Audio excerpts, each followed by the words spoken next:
volvemos a retomar el tema de Apocalipsis. Y solamente para recordar, la última vez estuvimos hablando acerca, hermanos, de lo que era la puerta abierta en el cielo, de esa visión de Juan, que revelaba lo que era el trono.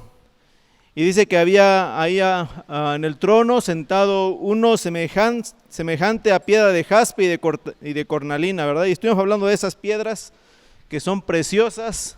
Y el jaspe, la mayoría de hermanos concuerdan que es el diamante, no es el jaspe que conocemos nosotros, es el diamante. Y bueno, hablábamos de esa pureza que tiene el diamante, esa impecabilidad. El pasaje de hoy dice de la siguiente manera: y el aspecto del que estaba sentado era semejante a piedra de jaspe y de cornalina, y había alrededor del trono un arco iris semejante en aspecto a la esmeralda. Y el título lo estás viendo en la pantalla, se llama El arco iris que rodea el trono. Y bueno, hay una característica que es muy rara de encontrar en estos días, y es en las personas, por supuesto, y es la fidelidad. De hecho, es más común hablar de la infidelidad que de la fidelidad. ¿Por qué? Porque en los matrimonios se habla más de ¿qué? ¿De fidelidad o de infidelidad? Eli, ¿me ayudas con más volumen acá? Para que despierten, porque como que se habla más ¿de qué dijimos? Infidelidad, ¿verdad? Hay más infidelidades en los matrimonios. Y en los negocios, ¿de qué se habla más en las sociedades? ¿De fidelidad o de deslealtad? Hay deslealtad en los negocios, ¿verdad? Se pone un negocio y después al mes, bueno, aquí en Chicabasco hablo, ¿verdad? En mi pueblo, pone alguien una de chalupas y a los 2 meses ya se puso otro de chalupas al lado, ¿verdad? No son fieles, sino que aquí dicen, bueno, no son leales, porque el que se pone al lado, si el que le daba 10, el otro le da a 8, le da más barato y le da en la torre a todos los chaluperos. Bueno, eso se llama deslealtad en los negocios. Pero no solamente en los negocios, sino en los matrimonios hay infidelidad y deslealtad. También lo vemos en las amistades. Muchas personas se sienten defraudadas porque le platican algo a un amigo, y ¿qué pasa después? Que por ahí se acerca otra persona a la cual tú nunca le habías platicado ese problema y ya lo sabe, ¿verdad? Y ya sabe la situación. A lo mejor era una situación muy íntima y bueno, no hubo lealtad del amigo y hay nuevamente deslealtad, hay infidelidad, y eso es muy, pero muy común hoy en día. Pero mira, la persona a la que más se le es infiel, ¿quién crees que es, hermano? ¿Será Dios? ¿Sí? ¿Será Dios a la persona que le somos más infieles como seres humanos? Claro que sí. Porque tan simplemente, si hablamos ya de aquí, de los que estamos aquí en la iglesia, ya no vamos a hablar de los que están allá afuera. Un momento hablo a los que estamos acá. Somos infieles a Dios cuando, pudiendo venir a la iglesia, nos quedamos en casa, ¿verdad? Tengo flojera, no quiero levantarme de la cama, está muy cómoda la cama. Hay un hermano que comenta que el día sábado en la noche no es para desvelarse, sino es para dormir temprano, para que vengamos a la iglesia pues sin sueño. Y bueno, hay personas que se llegan a desvelar, entonces el domingo dicen, hoy no me levanto, no voy a la iglesia. Eso se llama infidelidad o deslealtad a Dios. Otros, por ejemplo, no es por el cansancio, sino por los pasatiempos. En lugar de leer la Biblia, se te antoja más a lo mejor ver ¿qué? La tele o el celular o las redes sociales. Eso también, cuando tú en lugar de darle lugar a Dios le das lugar a otra cosa, bueno, también es una muestra de tu deslealtad a Dios.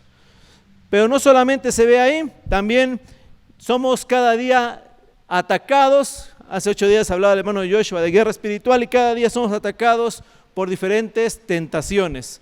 Y cuando tú cedes ante una tentación, también es una infidelidad a Dios, ¿sale?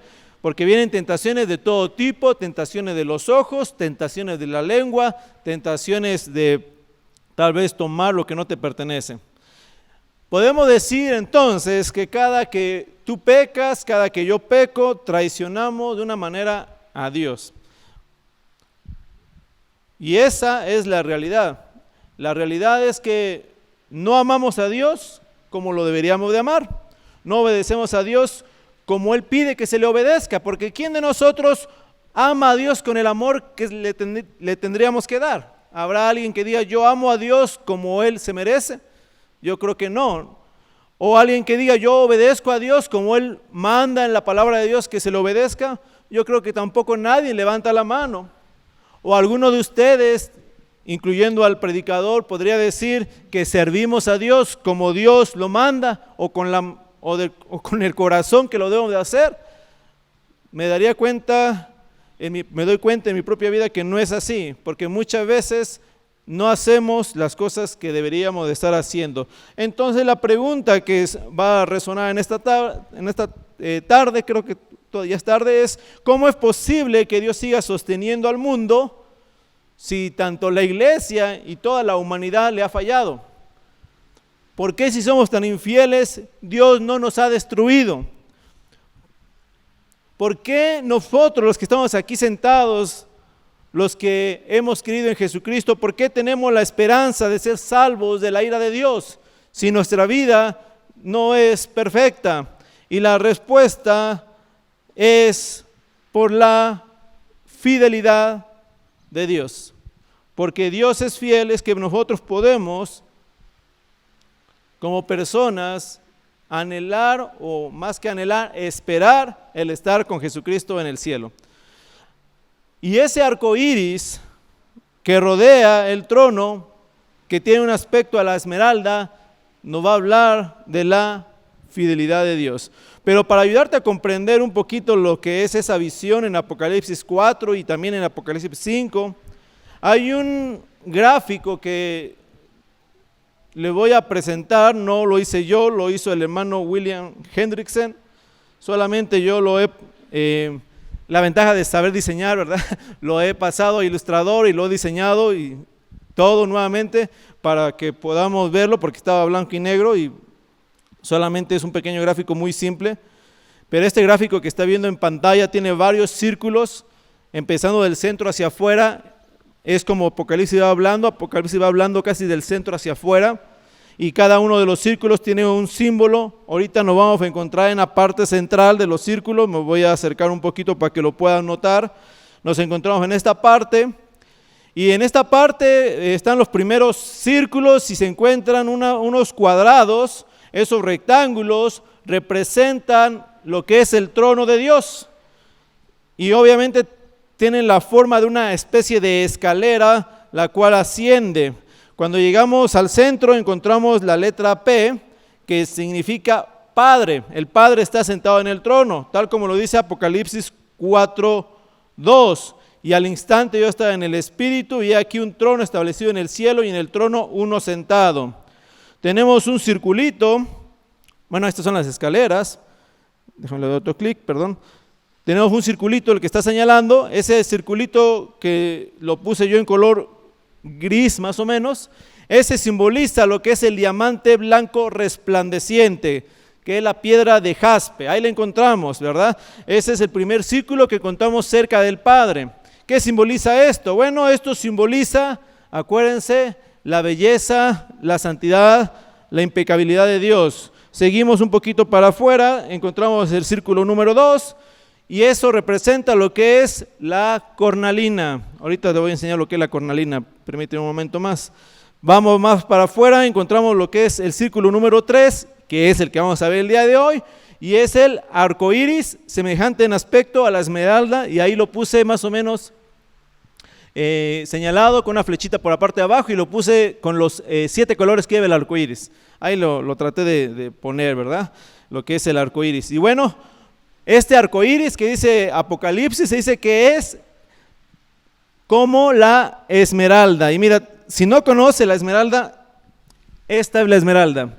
La esmeralda es una piedra verde que, si te das cuenta, es como si fuera traslúcida. Bueno, Apocalipsis dice que el arco iris que se ve ahí en el cielo es color esmeralda, color verde.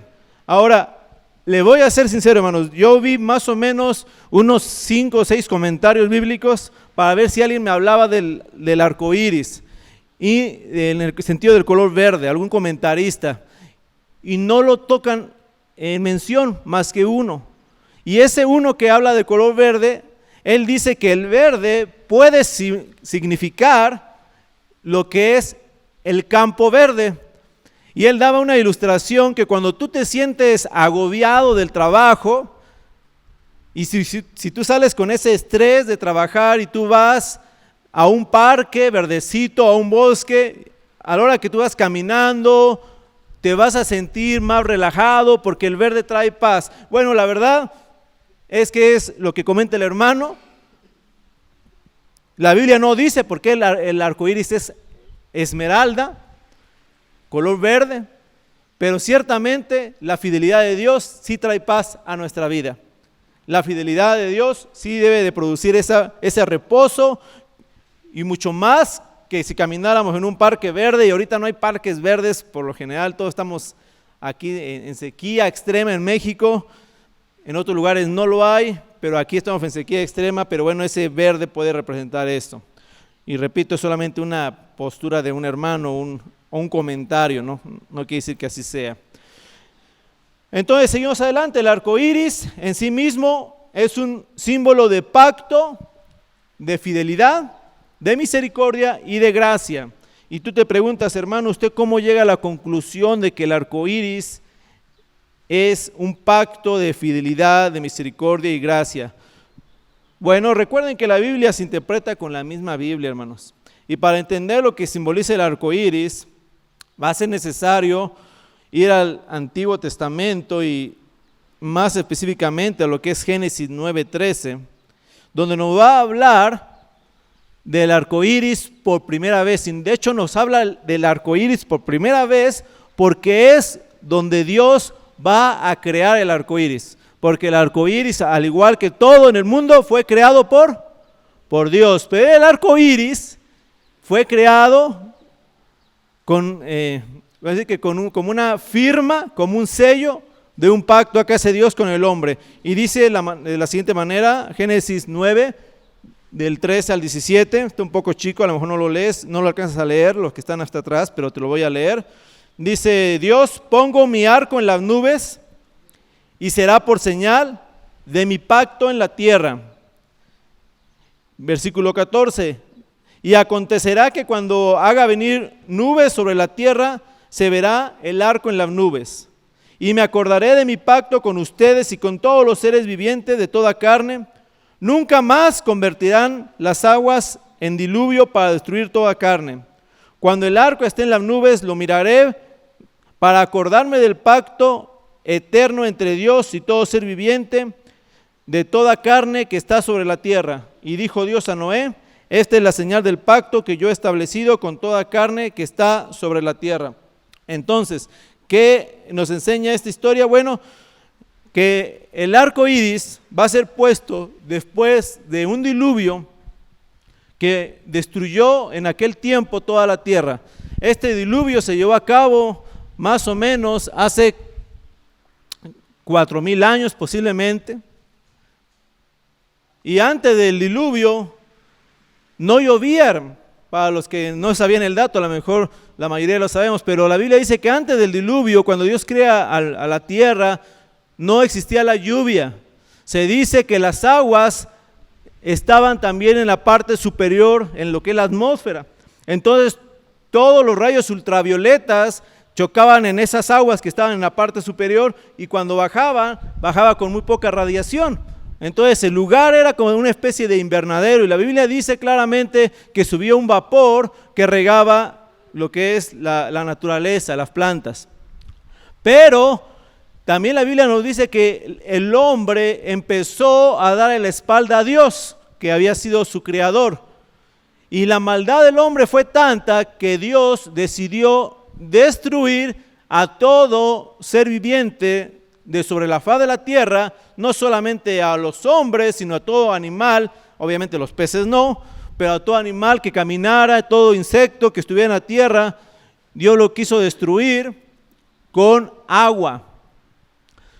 Y Dios escogió a un hombre llamado Noé para que este hombre pudiera construir un barco gigante que se llamaba arca. Ese barco enorme iba a llevar a 2 de cada especie y también iba a llevar algunos animales para su mantenimiento, un poquito más de esos animales, le llaman animales limpios. Y en ese barco subió Noé y su familia. Durante más o menos 100 años Noé estuvo predicando, se le llama pregonero de justicia, pero no hicieron caso. Y después de ese tiempo llegó el diluvio que Dios había prometido. Todos los hombres murieron excepto Noé y su familia. Y cuando Noé baja del arca, Noé lo primero que hace es hacer un sacrificio a Dios.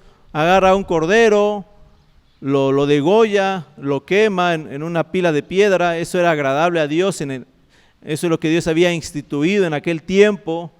Y sabes, Dios da estas palabras que todavía están en la pantalla de este pacto. Dios le promete al hombre que no iba a volver a destruir la tierra. ¿Con qué cosa? Con agua. Más sin embargo, el libro de Pedro sí nos habla de que Dios va a destruir la tierra con otra cosa. ¿Con qué va a ser? Con fuego. A eso sí va a venir, pero ese es tema para otro día, ¿sale? Pero Dios da ese pacto diciendo: no voy a volver a destruir la tierra con agua. Y cada que tú veas el arco iris, te acuerdas de eso. Entonces, cada que tú veas el arco iris, no te acuerdes del orgullo. El arco iris no simboliza el orgullo. Eso es algo que nos robaron a la iglesia. El arco iris es de la iglesia y el arco iris significa fidelidad de Dios. Fidelidad de Dios. ¿Sale? Entonces, antes de seguir, rebobino un instante para ver qué es lo que llevamos de nuestro Dios y del trono. Primero, hemos visto lo que es el jaspe, que nos enseña la pureza y la santidad de Dios. Y ahí está el jaspe por un lado. Del otro lado he puesto lo que es la cornalina. La cornalina era un rubí llameante rojo como la sangre. Este nos simboliza la ira flamante de Dios a punto de derramarse sobre el mundo rebelde y pecaminoso. Entonces, de un lado tenemos santidad y del otro lado tenemos ira, y como que las circunstancias no están tan buenas para el ser humano. ¿Por qué? Porque nosotros somos como paja y Dios es fuego. Si tú pones el fuego a la paja, ¿qué pasa? Se quema, ¿verdad? Entonces ahí es donde aparece el arco iris, y el arco iris nos va a dar ese equilibrio. ¿Por qué? Porque los atributos de Dios van a operar en perfecta armonía y equilibrio, y el arco iris va a simbolizar lo que es la fidelidad de Dios. Pero la pregunta que yo les hago es: ¿fidelidad con quién? ¿Será que Dios es fiel con el ser humano? En parte podríamos decir que sí, pero la fidelidad de Dios va más allá del ser humano. La fidelidad de Dios es a sí mismo. Dios es fiel a sí mismo. Dios es fiel a su palabra. Dios es fiel a sus promesas. ¿Sale? Entonces quiero que tengas eso en claro. La fidelidad de Dios es a sí mismo, a su palabra, a sus promesas. Y es importante decir que la fidelidad de Dios no va a contradecir ninguna de las promesas ni ninguno de los juicios de Dios. ¿Sale? Lo que Dios ha dicho, Él lo va a hacer. Así que voy a ponértelo de esta manera. Dios es amor, pero Dios también es ira. De un lado tenemos el amor, de un lado tenemos la ira. Y nuevamente, en medio vamos a tener lo que es la fidelidad de Dios, que nuevamente da el equilibrio entre el amor y la ira de Dios. Y alguien decía que no puede existir el amor si no existe la ira. Tienen que estar las dos cosas presentes, porque cuando tú amas algo, tienes que odiar a cualquier cosa o persona que quiera destruir eso que tú amas. ¿Me entiendes? Si tú amas a los bebés, no vas a amar el aborto, por ejemplo. Si tú amas a tu esposa, evidentemente no vas a amar o no vas a estar de acuerdo con una persona que la quiera agredir o destruir. Podría decir que vas a odiar la violencia. Si tú amas, por ejemplo, la paz, pues odias la guerra. ¿Entiendes el principio? Entonces debe de ir las dos cosas. Tiene que ir el amor, tiene que ir la ira de Dios, pero la fidelidad es eso que va en el centro ya te lo grafiqué para que lo entiendas un poco más, y le pone todo esto en equilibrio. Y te quiero presentar ahorita un versículo de 2 de Timoteo, que habla acerca de la fidelidad de Dios. Dice, si somos infieles, Dios permanece fiel, pues no puede negarse a Él mismo. Y recuerda que Dios es fiel, no a nosotros, sino ¿a quién? Sino a Él mismo. Seguimos avanzando. Fidelidad de Dios. Checa lo que dice los versículos anteriores. Palabra fiel es esta, que si morimos con Él, también viviremos con Él. Y te lo voy a poner de esta manera. Mira, es un pensamiento progresivo, va de la siguiente manera. El que ha muerto con Cristo, sí está ahí, o sea, el que es hijo de Dios, el que es discípulo de Cristo, los que soportan, los que son fieles hasta la muerte, los que están dispuestos a negarse a sí mismo, estas personas, solamente ellos pueden vivir con Cristo. ¿Sale? Entonces tú haces una cosa y Dios es fiel cumpliendo la otra parte. Si tú quieres recibir esto de Dios, o sea, si tú quieres vivir con Cristo, ¿qué tienes que hacer? Tienes que morir con Cristo. ¿Quién lo dijo? Jesucristo. ¿Cómo dijo eso? Dijo Jesucristo, cualquiera que quiera seguirme, niegues a sí mismo, tome su cruz y sígame. Sí, la invitación está abierta. ¿Quieres seguir a Cristo? Claro que sí. Pero antes de poder seguirlo, tienes que estar dispuesto a morir con Cristo. ¿Sale? Y sigue el pensamiento de Timoteo, dice de la siguiente manera: si perseveramos, también reinaremos con Él. Entonces, si tú perseveras, si tú corres la carrera con paciencia, si tú te despojas de todo peso, si luchas legítimamente, si te esfuerzas en este mundo, vas a tener como resultado que vas a reinar con Cristo. ¿Sale? Vas a ser parte de su reino, vas a ser coheredero con Cristo. Es una idea progresiva que está manejando el apóstol Pablo, es algo hasta cierto punto muy lógico. Si tú quieres algo bueno, tienes que sembrar algo ¿qué? Algo bueno, ¿no? Uno recibe lo que va a sembrar, por así decirlo. Esta es la parte positiva, pero también viene la parte negativa que también nos habla de la fidelidad de Dios. Recuerden que la fidelidad de Dios es a sí mismo, a su palabra. Y dice la palabra de Dios de la siguiente manera: si le negáremos, Él también, ¿qué dice?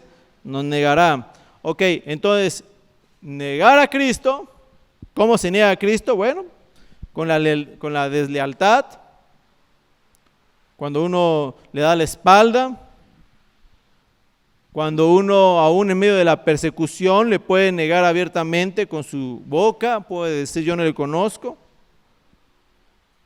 Cuando una persona prefiere el mundo, cuando una persona prefiere tal vez su propio placer, y hay muchas formas en las que nosotros podemos negar a Cristo. Algunos en la escuela lo llegamos a negar tal vez con nuestra boca, cuando nos decían, ¿tú eres cristiano o de qué religión eres? Siempre en México preguntan eso, ¿verdad? No sé por qué siempre nos preguntan, ¿y de qué religión eres? Y los que somos cristianos somos la minoría. No sé qué contestaste tú, Cesarín, cuando te preguntó tu maestro, te preguntó cuando era un niño, ¿qué religión profesas? ¿No se acuerdan? Bueno, Caleb no fue a la escuela. ¿Alguien se acuerda qué contestó? Ángel, tú no eras cristiano. ¿Alguien se acuerda? Creo que nadie se acuerda de esas preguntas incómodas, ¿verdad? Pero muchos decíamos, pues somos cristianos. Yo llegué a escuchar de algún testimonio de algún compañero que era cristiano, que él dijo que contestó que era católico, para no tener problemas con nadie. Mejor digo que soy católico, que es la religión del pueblo, ¿verdad? De esa forma no tengo problemas con nadie. Bueno, esa es una forma de negar nuestra fe, ¿verdad? Y bueno, voy a hablar un poquito más de ello más adelante y de algunas cositas, pero si una persona niega a Cristo y no hay arrepentimiento en su vida, yo creo que los que lo llegaban a hacer de niños y llegaban a decir, yo no soy cristiano, soy católico para no tener problema, y el día de hoy están aquí en la iglesia, bueno, yo creo que se arrepintieron, que llegó el momento en que dijeron, Dios, perdóname por haber dicho que no conocía a Cristo, y bueno, Dios perdona. Pero si una persona no se arrepiente, si una persona sigue viviendo así, como si Dios no existiera, le da la espalda a Dios, además elige ser agnóstico. El agnóstico, recuerden que es aquel que no se define entre si sí hay Dios o no hay Dios, se queda en un punto medio. Y el ateo, bueno, el ateo todavía es más complicado su caso. De los ateos sí los compadezco, porque si tú eres ateo tienes que comprobarme cómo llegaste a la teoría o a la conclusión, gracias, de que no hay Dios. Y eso no es demostrable ni con la ciencia ni con nada, no se puede demostrar que no hay Dios. Así que es más fácil que seas agnóstico, porque el agnóstico dice, bueno, yo no creo si hay o no hay, yo estoy en un punto neutral. La mayoría son agnósticos y pocos son los ateos. Y te digo que es más, debe de tener más fe para ser ateo que para ser cristiano. Porque para ser ateo tienes que creer que todo lo que existe apareció de la nada, porque la nada lo creó y ya. Y bueno, es mucha fe para creer eso. Es más fácil creer que Dios lo creó. Pero bueno, si una persona no se arrepiente y sigue viviendo en el agnosticismo, en el ateísmo, en cualquier otra cosa que da la espalda a Dios, hay una consecuencia, y la consecuencia es que Cristo los va a negar. Cuando yo era niño, yo creo que los que son de mi rodada, leímos algunos cuentitos que se llamaban Chick Publication. ¿Los leíste? ¿Sí lo leyeron? Sé si me estás sonriendo, quiere decir que sí. Y esta imagen te la voy a acercar yo un poquito, me tomé la molestia. La saqué de ahí de un Chick Publication, no lo escaneé, sino lo encontré en internet. Y esta era una clásica, ¿no? Al final el trono de Dios siempre se presentaba en la mayoría de los Chick Publication cuando se está en el juicio que nos narra Apocalipsis capítulo 20, el juicio del gran trono blanco. Y bueno, ahí vemos lo que va a decir Dios a todos aquellos que le niegan, ¿no? Apartado de mí, malditos al fuego eterno, preparado para el diablo y sus ángeles. Ese es el resultado de toda aquella persona que vive negando a Jesucristo y no se arrepiente de ello. Al final Dios es fiel y dice que Él lo va a negar. Y no solamente lo dice Pablo, también fue dicho en palabra del mismo Señor Jesucristo. Mateo 10:32 dice, a cualquiera pues que me confiese delante de los hombres, Jesucristo dijo, yo también les confesaré delante de mi Padre que está en los cielos. Y el versículo 33, y a cualquiera que me niegue delante de los hombres, yo también le negaré delante de mi Padre que está en los cielos. Así de sencillo lo dijo Jesucristo, el que me confiese delante de los hombres, yo le voy a confesar. Y tú confiesas a Jesucristo no solamente con tu boca, también lo puedes confesar, o lo debemos de confesar, con nuestra vida, con nuestra forma de vivir. Hermanos, recuerda lo que te dije hace tiempo, no me digas que eres cristiano, mejor demuéstrame con tu vida que eres cristiano. Ese es algo importante de la vida cristiana, que nosotros podamos, confesar a Dios con nuestra vida, no solamente con nuestra boca. Porque mucha gente sí confiesa a Cristo con su boca, pero saliendo de la iglesia, en la calle, pues ya fue otra historia, ya lo está negando con sus actos. Y a lo mejor tú conoces gente así, y a lo mejor tú dices, yo por eso no quiero ser cristiano, porque son una bola de hipócritas, porque dicen que aman, pero yo los veo haciendo esto y esto y esto. Bueno, lamentablemente sí lo hay, pero estas personas definitivamente no están confesando a Cristo delante de los hombres, sino al contrario, lo están negando delante de los hombres. Hermanos, Dios cumple sus amenazas. Tenemos una elección que tomar. Por un lado tenemos una bendición de parte de Dios, muy bonita, la bendición de Dios, la bendición de ser confesado por Él, por ejemplo. Y por otro lado tenemos una maldición muy fea, que es que Él mismo te diga, no te conozco. ¿Te imaginas en aquel día, allá delante del trono de Dios, escuchar de Dios que Él no te conoce? Sería algo muy desgarrador para tu vida. El escuchar que Dios te diga, ¿sabes qué? No te conozco, no sé de dónde sois, dice otro versículo. Y hay un versículo que nos decía nuestro Señor Jesucristo, que algunos le van a decir, pero Señor, Señor, si en tu nombre echamos fuera demonios, si en tu nombre hicimos milagros, si en tu nombre hicimos tantas cosas, y lamentablemente muchos van a ser negados por Jesucristo y van a decir, no te conozco, no sé quién eres. Sí, tal vez hiciste milagros, pero con tu vida me negabas, con tu vida me negabas. Y muchas ocasiones aún con nuestras palabras. Así que la fidelidad divina es un maravilloso consuelo para los que son leales a Dios. La fidelidad de Dios es un consuelo bien padre. ¿Por qué? Porque así como tú ves en la imagen que es una niña pequeña abrazando, bueno, aquí representa a Jesucristo, ¿verdad? Es simplemente una ilustración. Pero yo veo en esta imagen un rostro de paz, un rostro de alegría. Y sabes, yo creo que para los que son fieles a Dios, cuando lleguen a la presencia de Dios, van a correr a abrazar a Jesucristo. Van a decir, no sé cómo lo vaya a decir, a mí me gusta que Joshua le dice papá Dios, no sé cómo le vamos a decir a Jesucristo o no sé cómo le digas tú, pero vas a correr a Jesucristo y vas a abrazarle, tal vez como aquel canto de Solo me imagino, tal vez llorando, vas a decir ya estoy acá o agradecer, no sé qué es lo que hay en ti. Todos tenemos temperamentos diferentes, algunos a lo mejor se van a quedar ahí de pie, otros van a gritar, a llorar, no lo sé. Yo no sé, estoy especulando cosas que la Biblia no dice, pero ciertamente vamos a estar delante de Jesucristo y va a haber dos grupos de personas delante de Jesucristo, los que van a ser sus amigos, sus discípulos, sus hijos, sus hermanos, y los que van a ser aquellos que Él dice, no los conozco, no sé dónde sois. Así que Dios es fiel a cualquiera que ha confiado en Dios y ha creído que Cristo perdona pecados. Si tú crees que Cristo puede perdonar tus pecados, te digo una cosa, Dios es fiel y va a perdonar tus pecados. Dios es fiel y preserva la vida de sus hijos, o sea, todos aquellos que han confesado a Cristo como su Señor y buscan cada día agradable. Si tú cada día buscas agradar a Dios, Dios es fiel y va a preservar tu vida. Dios va a sostener tu vida.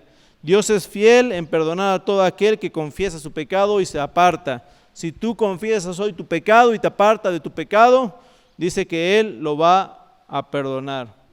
Y lo vuelvo a repetir, la fidelidad divina es un maravilloso consuelo para los que son leales a Dios. Y puede vivir tranquilo. ¿Por qué? Número 1, porque tú no morirás eternamente. Número 2, porque tus pecados serán perdonados.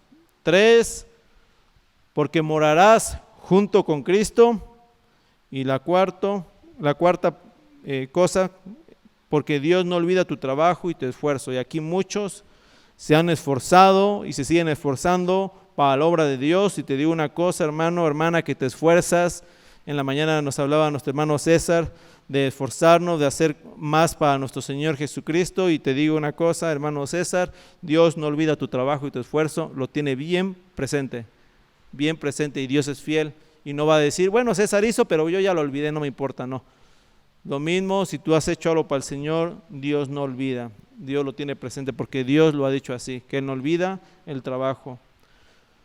Pero la fidelidad de Dios también tiene una advertencia, y ser infiel a Dios o a las personas que se sienten inclinados a ser infieles a Dios o desleales a Dios, te voy a decir que la infidelidad a Dios, el ser infiel a Dios también produce cosas muy feas. Y sabes, si tú eres infiel a Dios, eso te va a producir también una soledad muy grande. Porque cuando tú estás con Cristo te sientes lleno.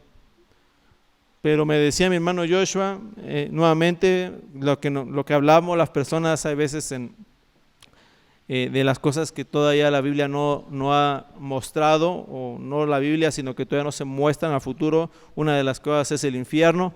Y el hermano Joshua me decía que él consideraba que el infierno es un lugar de soledad. Y no lo sé, yo sé que no va a ser un lugar de fiesta, eso sí lo sé. Pero ciertamente las personas que le dan la espalda a Cristo son personas que sienten mucha soledad. Otra cosa que se siente que hay sin Cristo es tristeza. Todos aquellos que niegan a Cristo, que le dan la espalda a Cristo, también son personas que viven con mucha tristeza, con mucho dolor, y por supuesto también va a haber una muerte que es una separación eterna de Dios. Es difícil esta parte. Ahora te quiero decir que nosotros como personas fallamos. Como hijos de Dios negamos a Jesucristo cuando no le elegimos sobre las otras cosas. Pero Pedro también lo hizo. Pedro también negó a Jesucristo. Y dice la palabra de Dios en Mateo 26:69, que cuando Jesucristo se encontraba, ya lo habían apresado, ya está al final de su vida, antes de ser crucificado. Y Jesucristo se encontraba en lo que era el pretorio, y Pedro estaba ahí afuera calentándose, y el versículo 69 dice, Pedro estaba afuera en el patio, y se le acercó una criada. Acá cuando dice criada, la mayoría coinciden en que era una criada joven. Hagan de cuenta, una adolescente se le acercó. Y le dijo, tú también estás con Jesús el Galileo. Eso le dice un adolescente a un hombre adulto. Y Pedro le negó diciendo, mas él negó delante de todos diciendo, no sé lo que dices. Primera vez que niega Pedro a Jesús. Saliendo Pedro a la puerta, le vio otra criada y le dijo a los que estaban allí, también estaba con Jesús el Nazareno. Pero él negó otra vez con juramento. Acá ya jura Pedro. La primera dice, yo no le conozco. La segunda hasta hace un juramento. Dice, yo no lo conozco. Les juro que yo no conozco al hombre. Lo niega por segunda vez. Un poco después, acercándose a los que estaban allí, dijeron a Pedro, verdaderamente también tú eres de ellos, porque aún tu manera de hablar te descubre. Versículo 74, él entonces comenzó a maldecir y a jurar, no conozco al hombre, y enseguida cantó el gallo. Es la tercera vez que Pedro niega a Jesucristo, a su Señor. Entonces, versículo 75, Pedro se acordó de las palabras de Jesús que le había dicho antes que cante el gallo. Por eso ahí está en esta imagen este gallo cantando. Me negará 3 veces, y saliendo fuera lloró amargamente. Bueno, esta historia de Pedro en la Biblia para mí se me hace una de las historias más consoladoras que existen. Porque no sé quién de ustedes no se identifica con esta escena de la negación de Pedro. Y a lo mejor serían, bueno, no sé si habrá alguien que diga, yo nunca he negado a Jesucristo, yo nunca lo voy a negar, pero ¿sabes?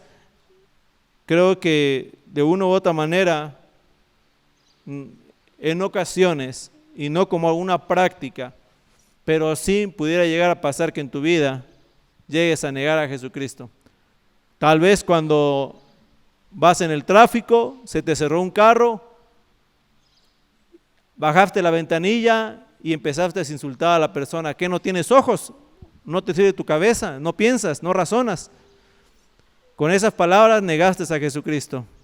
Acaba de mostrar que tú y Jesucristo no están conectados. Y es triste, pero es la realidad. Y podríamos decir más ejemplos como estos. Pero creo que me entiendes el punto, que en muchas ocasiones cuando no andamos de la mejor manera espiritualmente, llegamos a negar a Jesucristo. Tal vez los varones con las miradas hacia el sexo opuesto, ¿verdad? Pueden mirar de una forma que ofenda a Jesucristo. Y tal vez algunos lo han negado como Pedro lo hizo. En algún negocio, en algún trabajo, cuando se iba a comer, te dio vergüenza orar por los alimentos, porque ¿qué va a decir mi socio de negocio si yo me pongo a orar por los alimentos?